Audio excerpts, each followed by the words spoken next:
एक नगर में भूख, प्यास, नींद एवं आशा नाम की 4 बहनें रहा करती थी। एक बार चारों बहनों में लड़ाई हो गई। वे कहती हैं कि मैं बड़ी हूँ, प्यास कहती है कि मैं बड़ी हूँ, भूख कहती है कि मैं बड़ी हूँ, नींद कहती है कि मैं बड़ी हूँ और आशा कहती है कि मैं बड़ी हूँ।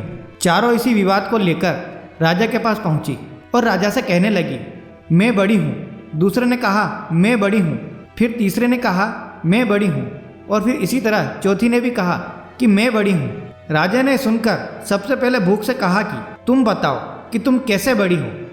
तो भूख ने कहा कि मैं इसलिए बड़ी हूँ क्योंकि मेरे ही कारण घर में चूल्हे जलते हैं, अच्छे अच्छे पकवान बनते हैं और जब थाली सजाकर दी जाती है तब मैं खाती हूँ, इसीलिए मैं सबसे बड़ी हूँ।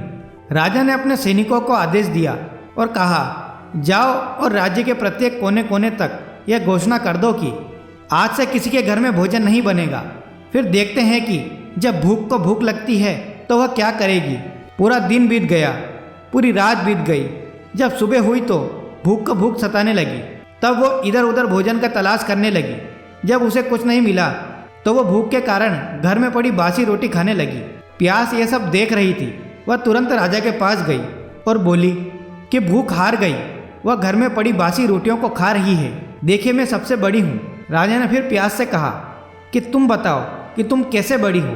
फिर प्यास कहती है, क्योंकि मेरे ही कारण लोग कुएं खुदवाते हैं, तालाब खुदवाते हैं एवं बर्तनों में भी पानी का संचय करते हैं और जब किसी पात्र में भरकर मुझे पानी देते हैं तभी मैं पीती हूँ, इसीलिए मैं बड़ी हूँ।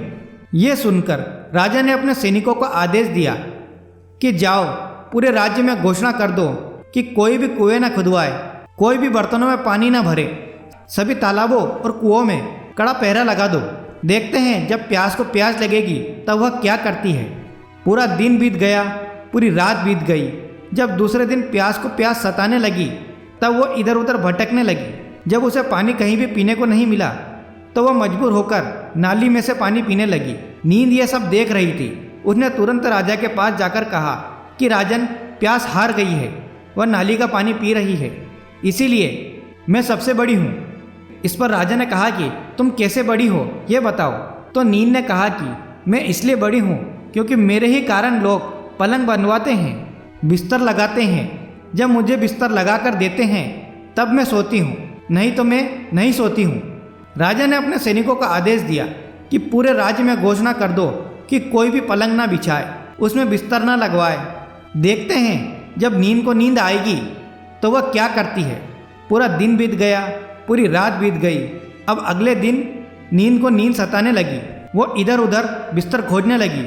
जब बिस्तर नहीं मिला तो वह मजबूर होकर उबड़ खाबड़ जगह पर ही सो गई। आशा यह सब कुछ देख रही थी। उसने तुरंत जाकर कहा कि राजा, नींद हार गई, वो उबड़ खाबड़ जगह पर बिना बिस्तर के ही सो रही है, इसीलिए बड़ी तो मैं ही हूँ।